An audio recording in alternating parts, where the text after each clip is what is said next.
The peace declaration of war on Germany on August 4, 1914 brought an end to the threat of civil war in Ireland, which had since March had occupied Prime Minister H. H. Asquith's Liberal cabinet almost to the exclusion of everything else.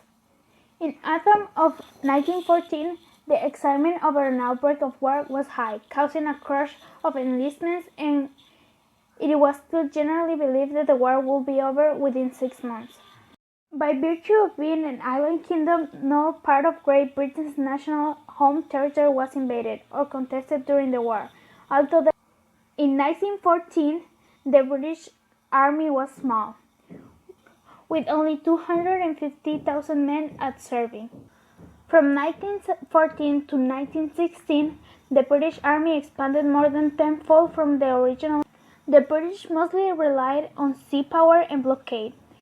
And to finance the war, firstly, the British borrowed on the international markets, particularly from the United States. This borrowing tied the United States into financial support of an Allied victory long before its entry into the war. As for land power, they relied on the French and the Russian. And with the entry of the Ottoman Empire into the war on the side of the Central Powers in late October 1914, severed strategic communications with Russia through the Black Sea. The British innovated a use of the sea power, the brainchild of Winston Spencer Churchill, political head of the Royal Navy, to force Dardanelles with warships in February of 1915 and reach Constantinople. The British attempt to win a ship success in Mesopotamia failed in April 1916, and 1915 had been a disastrous for the British, as they did not win a single decisive battle on land or sea and mostly suffered heavy defeats. After their failure in Mesopotamia, they went mostly into defenses against the Ottoman Empire until 1917, and the British-led Allied domination of the seas continued, but showed no prospect of winning the war quickly. With the expansion of the war industry, together with mass recruiting for the army, resulted in labor shortages by early 1915, and female labor was on new significance. Upper and upper middle class women took up many roles on the home front. On December of 1915, the British, the French, and the Italians agreed to launch a substantial attack against the Germans and Austro-Hungarians in the early summer of 1916. And although the Allied offensive in 1916 had rocked the Central Powers, they were still undefeated. In December 1916, Asquith, the Prime Minister, was forced to resign, replaced by Prime Minister Lloyd George at the head of the Unionist-led coalition. This year resulted in major British offensive on the Western Front, none of which brought victory.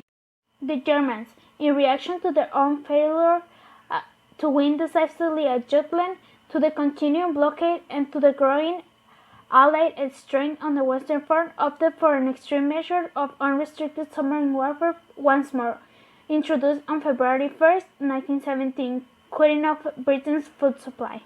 The German submarine campaign failed against the strength of Royal Navy and Allied sea power, as well as the British ability to organize their economy and food supplies. And after the 1917 October Revolution in Russia and an unexpected British victory against the Ottoman Empire in September-December 1917, leading to the capture of Jerusalem, the British government planned a change in strategy in 1918. The plan was to go into defensive on the Western Front in the face of an expected German attack, followed by the collapse of Russia. This strategy was partially abandoned following the successful defense against the German spring offensives on the Western Front, March-July 1918. Germany during the war. At the beginning, Germans were enthusiastic about the upcoming war, to the point that all parties decided to support the upcoming conflict. Germany was immediately blocked and had to rely on its own resources and those of Austria-Hungary, and continuous non-belligerence such as the Netherlands, Denmark, and Switzerland. The Central Powers did not have interior lines of transit, which was valuable in a two-front war. They also had unified command structure in contrast to the Triple Entente powers, whose rivalries resulted in three different wars being fought simultaneously with little coordination. Sichelfen died in 1913 and the plan was put in motion by General Helmut von Moltke. The Western armies of Germany did indeed move through neutral Belgium, but were stopped at the Battle of Marne in September 1914 in northern France. In August of 1914, the Germans defeated two large Russian armies at the Battle of Tannenberg. In the east, the outmanned German forces, with the help of the Austrians, inflicted a series of costly military defeats on Russia. Germany was unavailable to feed itself, and after a severe winter of 1916 to 1917, malnutrition and even starvation were not uncommon. In 1917, they adopted submarine warfare, despite the knowledge that it would bring the United States into war. The military, agrarian, and industrial elites considered themselves involved in two wars simultaneously, one against the Triple Entente and the other against the aspiration of the German people for full political emancipation.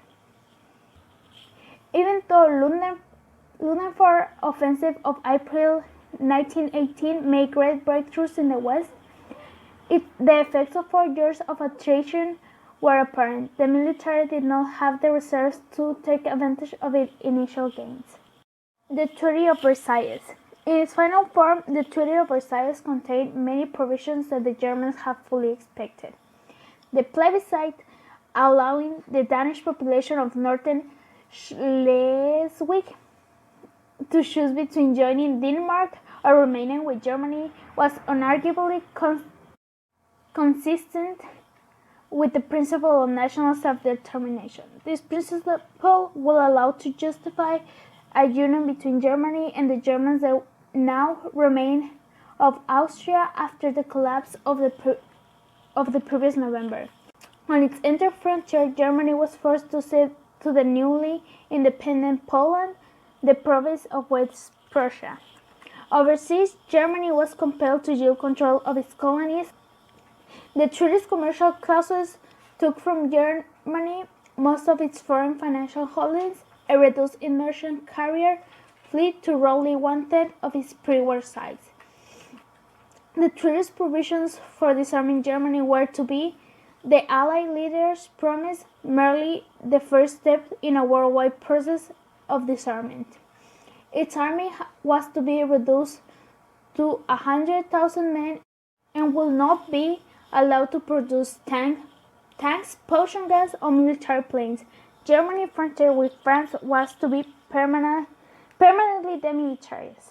The navy was to be dismantled and limited to 50,000 men, half a dozen battleships, and 30 smaller ships, with an absolute prohibition of the building of submarines. The United States during the war.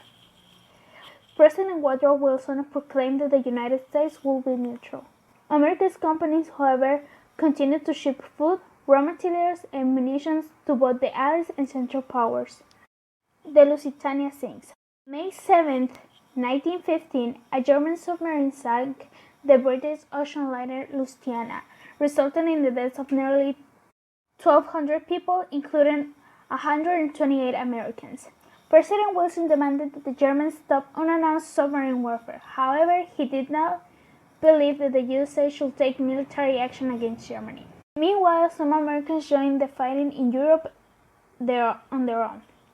Starting in the early months of the war, a group of U.S. citizens enlisted in the French Foreign Legion, and other Americans volunteered with the Lafayette Escadrille, a unit of the French Air Service, of drove ambulances for the American Field Service. The U.S. severed diplomatic ties with Germany on February the 3rd. The Zimmermann Telegram. In January 1917, the British intercepted and deciphered an encrypted message from German Foreign Minister Arthur Zimmermann to a German minister to Mexico, Heinrich von Eckart. Zimmermann telegram proposed an alliance between Germany and Mexico, America's southern neighbor, if America joined the war on the side of the Allies. On April 2, 1917, Wilson went before a special joint session of Congress and asked for a declaration of war against Germany, stating that the world must be made safe for democracy. The first U.S. infantry troops arrived to the European continent in June of 1917. That December, the U.S. declared war against Austria-Hungary.